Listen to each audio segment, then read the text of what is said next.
oponerse a las pruebas del actor en su demanda. ¿Por qué? Porque fíjense ustedes que este término de objeciones, pues probablemente estemos familiarizados, aquellos a los que nos gusta ver algunas series extranjeras, policíacas o de corte jurídico, cuando se reproducen los juicios orales, nosotros hemos escuchado norteamericanos, ¿verdad?, decir a los abogados objeción, objeto, o sea, en ese caso de los juicios orales están objetando lo que dice o la defensa que está argumentando alguno de ellos.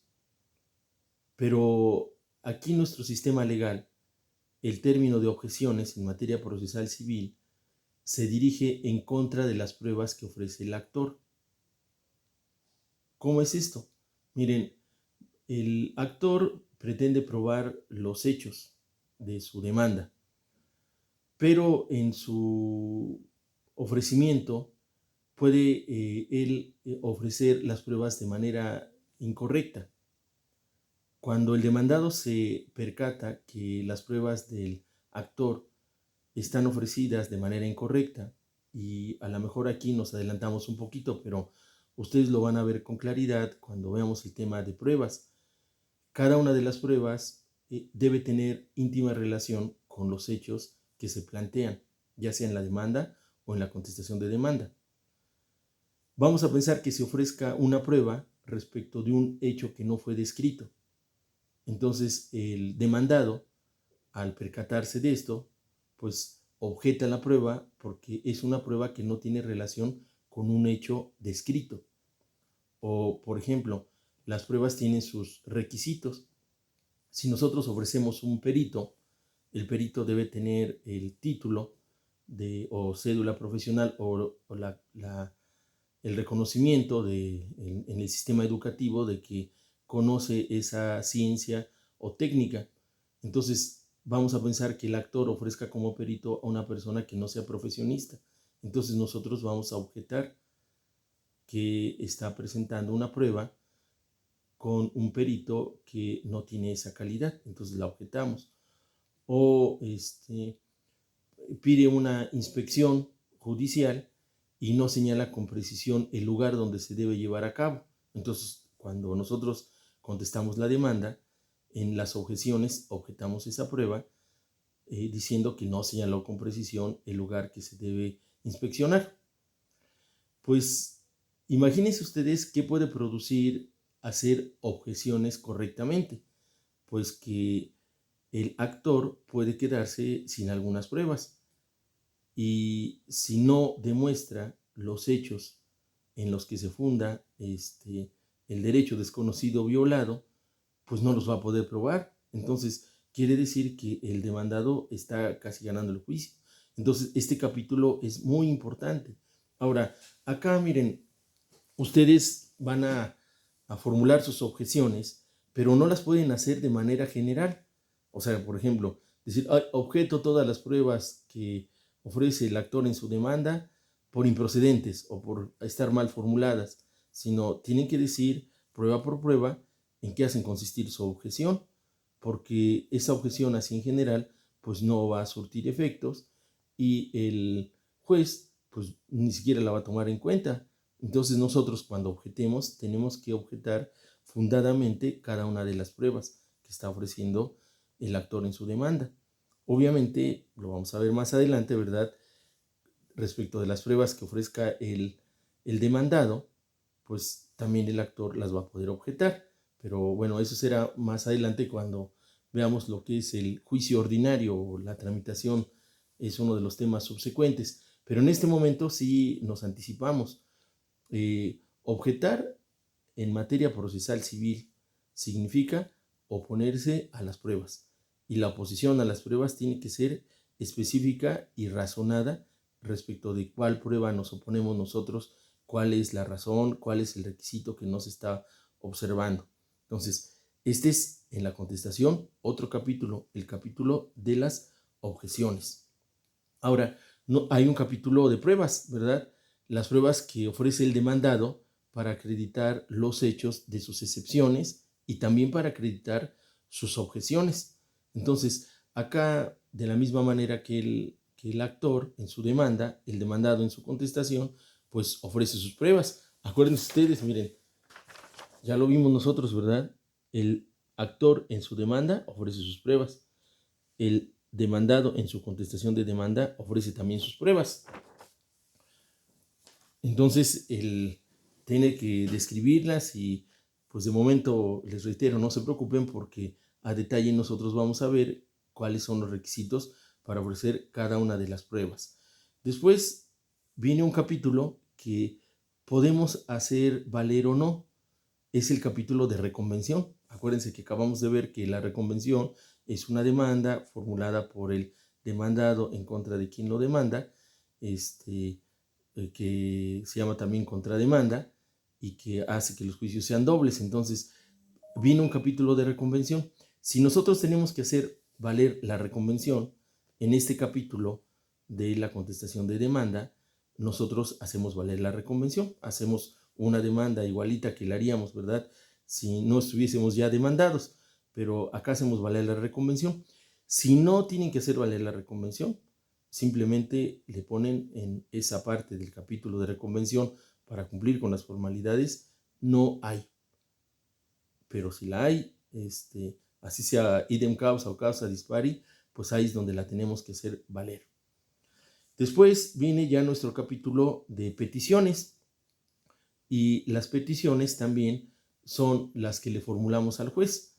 ¿Qué le pedimos como demandados al juez? Bueno, pues que se nos tenga por presentados en tiempo y forma legal, dando contestación a la demanda formulada en nuestra contra. Que se señale día y hora para el desahogo de las pruebas, que previo a los trámites de ley se dicte sentencia donde nos absuelvan de todas y cada una de las prestaciones reclamadas, que se tenga como abogado patrono al profesionista tal, todo eso le pedimos al juez, ¿verdad? Es nuestro capítulo de peticiones. Y finalmente, al contestar la demanda, pues también tiene que ser firmada por el demandado y por su abogado patrono.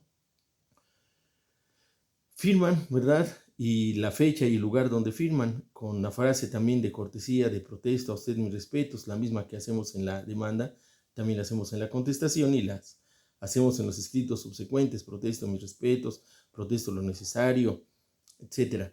Y ya tenemos ahí nuestra contestación de demanda. Ahora fíjense, hay reglas dentro de esta contestación de demanda. Estas reglas para la contestación de demanda son, entre otras, las siguientes. Miren, recordemos nosotros y sacamos otra vez nuestro esquemita. Después de la demanda viene la conciliación. Cuando la conciliación fracasa, que no concilian, entonces se le hace saber al demandado que está demandado y se le da un plazo. Ya lo vimos en medios de comunicación procesal. Se le emplaza. En materia procesal civil, el plazo para contestar la demanda, a partir de que se le emplazó, es de 12 días. ¿Qué pasa si el demandado no contesta la demanda? Pues si no contesta la demanda, como un beneficio para él, se le tiene por contestada negativamente en todas sus partes. Pero el demandado que no contesta la demanda, aunque la demanda se le tenga por contestada negativamente, como no dice hechos y solamente niega, pues no ofrece pruebas. Entonces, el juicio se va a ir solo con las pruebas del actor. Pero ¿qué pasa con el demandado que no contesta la demanda? Porque los van a ir a ver a ustedes clientes que, miren, más o menos esto es lo que ocurre. Pues yo creo que cuando una persona pierde a un ser querido o tiene un acontecimiento negativo, los psicólogos les van a decir a ustedes que entran en duelo y los especialistas en este duelo son tanatólogos de tanatos, muerte. Pues algo parecido pasa con el demandado. El demandado, cuando es demandado, imagínense, le están requiriendo una cantidad importante de dinero o que desocupe donde está viviendo. Entonces, es algo que inicialmente él lo niega, o sea, quisiera no estar viviendo ese problema. y a veces esto ocurre que se pasan los 12 días y que los va a ver a ustedes después de los 12 días. Y todavía con estilo les dice, no, pues es de que yo no firmé. Acuérdense ustedes que no es necesario que firme el demandado el acta de emplazamiento porque el diligenciario tiene fe pública. Y a veces peor todavía les dice, no, le rompí la demanda, ¿no? Pues ahora nos vamos a tener que imponer de la misma en el juzgado. Pero estos son los comportamientos. Al demandado que no contesta, se le tiene por contestada negativamente.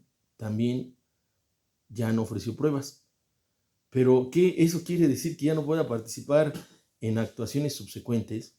Pues no, porque él está demandado, es parte en el juicio. Bueno, pues nosotros ya no contestamos la demanda en tiempo. Si vemos que el emplazamiento estuvo mal hecho, pues hay que promover nuestro incidente de nulidad de esa notificación porque estuvo mal hecha y ya se vuelve a iniciar, ¿verdad? Pero si no hay, no quiere decir que el demandado ya nada pueda hacer. Al demandado que no da contestación se le llama demandado contumaz o rebelde. Incluso, ¿verdad? Al demandado se le llama reo o demandado. Ya el término reo casi lo dejamos para la materia penal, pero no, a la persona que es demandada se le llama reo y la persona que no contesta se le llama contumaz. Contumaz significa necio o obstinado, entonces el demandado que no contesta, pues persiste en su actitud de no llegar a una solución y se le llama contumaz o rebelde. Pero no contestó la demanda, no ofreció pruebas, eso no quiere decir que no puede ir a las audiencias, que no pueda interponer recursos, que no pueda oponerse a la sentencia en su contra. O sea, ustedes acuérdense que al contestar la demanda hacemos valer las excepciones, pero cuando los va a ver un demandado, y más si es un demandado de estos contumaz o rebelde, pues necesita que lo defiendan todavía más. Entonces vamos a tener que hacer valer las defensas. Entonces, lo primero, si no se contesta en el término, se le tiene por contestada negativamente, ¿verdad? Esa es la situación del demandado contumaz o rebelde. Ahora fíjense bien, si nosotros al contestar la demanda no suscitamos explícita controversia respecto de algunos hechos, esos hechos se nos tienen por admitidos. O sea, suscitar explícita controversia es que tenemos que decir este hecho ocurrió de distinta manera, ¿verdad? Esa es la explícita controversia. O sea, entre lo que dice el actor y lo que dice el demandado hay una contradicción. Pero si no señalamos esa contradicción, por lo menos negando, ¿verdad? Diciendo que no ocurrió, de acuerdo a las reglas de nuestro código, cuando no suscitamos explícita controversia, ese hecho se nos tiene por admitido. Y fíjense bien, con una consecuencia lógica, de acuerdo a las reglas de la prueba, sin poder ofrecer prueba. ¿Por qué no ofrecemos prueba? Pues porque no dijimos algo. Si no dijimos algo, pues no podemos ofrecer prueba. O sea, las pruebas solo se ofrecen respecto de lo que nosotros decimos y respecto de lo que sea litigioso. Van a ver las reglas de la prueba. Entonces, cuando nosotros no suscitamos explícita controversia, o sea, no nos oponemos a ese hecho en particular se nos tiene por admitido. ¿Por qué les decía yo a ustedes que en una demanda hay hechos complejos donde en un mismo punto de hechos señalan tres hipótesis? Entonces nosotros debemos tener cuidado de contestar específicamente cada una de esas hipótesis, porque puede ser que suscitemos controversia respecto de alguna y la otra no. Bueno, otra regla más.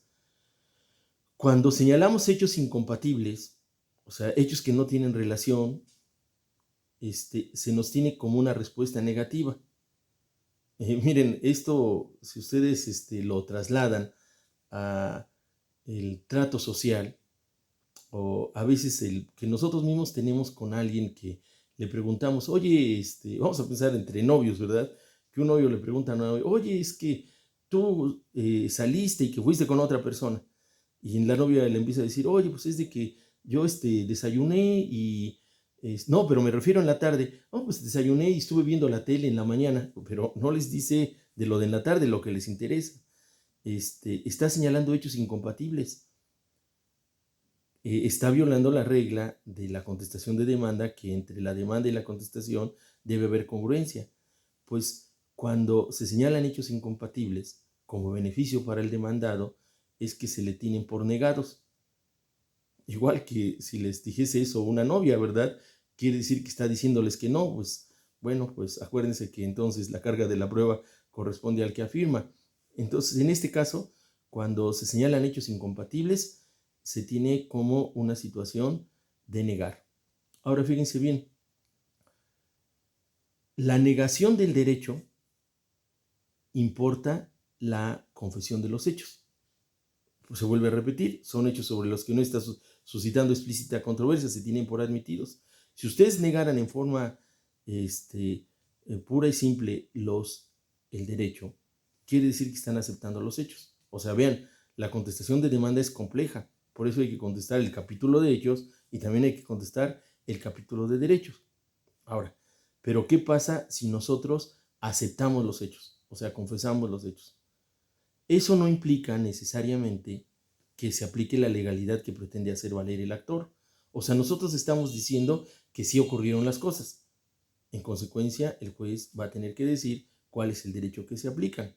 ¿Cuál es la excepción? Si nosotros nos allanamos, acuérdense que allanarse es aceptar los hechos, aceptar la acción, aceptar el derecho. El que se allana acepta todo. Bueno, pero si nosotros simplemente aceptamos los hechos, no necesariamente quiere decir que se aplique el derecho que pretende hacer valer el actor. El juez tendrá que decidir cuál es el derecho que tenga que ser el aplicable.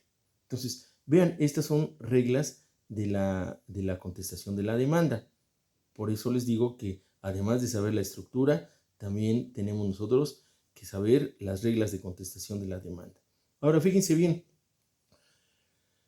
cuando hacemos nuestra demanda, nosotros sabemos qué documentos debemos acompañar. Pues cuando hacemos nuestra contestación, exactamente igual. ¿Qué documentos tenemos que acompañar a la contestación de la demanda? Nosotros a la contestación de la demanda tenemos que acompañar los documentos en los que se funda nuestra personalidad. Si nosotros actuamos por nuestro propio derecho, ninguno, ¿verdad? Pero si actuamos en representación de alguien, tenemos que acompañar el poder donde el contrato de mandato, de donde se derive el poder, ¿verdad? Con el que nos sustentamos como representantes, o si somos representantes legales de alguien, pues con qué documento acreditamos esa representación legal. Entonces, el primer documento es el documento donde acreditamos la personalidad si estamos actuando en representación del demandado. Después, los documentos probatorios, aquellos con que justificamos nuestra excepción, y los documentos en los que estamos apoyando nuestras objeciones, también los debemos acompañar. Y ya saben, como en el caso de la demanda, en la contestación también, si estos documentos, ¿verdad?, pues requieren de un medio para enterarnos de su contenido, debemos estar dispuestos a exhibirlos, o como si exhibiéramos una OSBC, en el medio que nos vamos a enterar del contenido de la OSBC, ¿verdad? O si nosotros obviamente exhibimos un documento donde a simple vista no se aprecia qué significa, tendremos que describir en las pruebas que estamos ofreciendo, porque esa es una regla para el ofrecimiento de las pruebas, tanto si somos actores como si somos demandados, cuál es el contenido de ese documento, porque no es un documento que se aprecie a simple vista. Bueno, pues además de acompañar estos documentos, pues tenemos que acompañar una copia simple de todo, o sea, de nuestro escrito de contestación y también de nuestras pruebas, ¿verdad? Y ese escrito y ese documento que contiene las copias de nuestra contestación, como de nuestras pruebas, de nuestros documentos que acreditan la personalidad, pues está a disposición en el juzgado para que se entere precisamente el actor y se imponga del mismo. Fíjense bien, si nosotros pues cometemos algún error al contestar nuestra demanda, del mismo modo que al actor le dan un tiempo para subsanar, también al demandado. Y como hay un principio de equidad de partes, pues nos dan 5 días. Si nosotros no hicimos bien algo al contestar la demanda, pues nos dan 5 días para que la contestemos bien, o sea, solventemos esa observación y se nos pueda tener por contestada en tiempo y forma legal. ¿Qué pasa si nosotros no solventamos esa observación en los 5 días que nos dieron de plazo? Pues nada más pasa que se nos tiene por no contestada la demanda. En consecuencia es la situación del demandado que no da contestación a la demanda y que la demanda se tiene por contestada toda negativamente. ¿Pero con qué problema? Pues con que no nos van a aceptar nuestras pruebas. Entonces, si nos previene la autoridad para que demos cumplimiento a algo en los 5 días subsecuentes, hay que hacerlo, porque de no hacerlo, se nos va a tener por no contestada la demanda. Pues eso es. Si tienen alguna duda respecto de la contestación de la demanda, pues también me la mandan por correo y con mucho gusto se las trato de aclarar. Ya he ido aclarando algunos comentarios que me han hecho y pues seguimos en contacto para que sigamos avanzando con nuestro curso. Acuérdense que nos faltan temas ahí muy importantes que son el de pruebas, el de medios de impugnación. Entonces vamos a ir avanzando, compañeros. Pues muchas gracias, que estén muy bien y buenas tardes.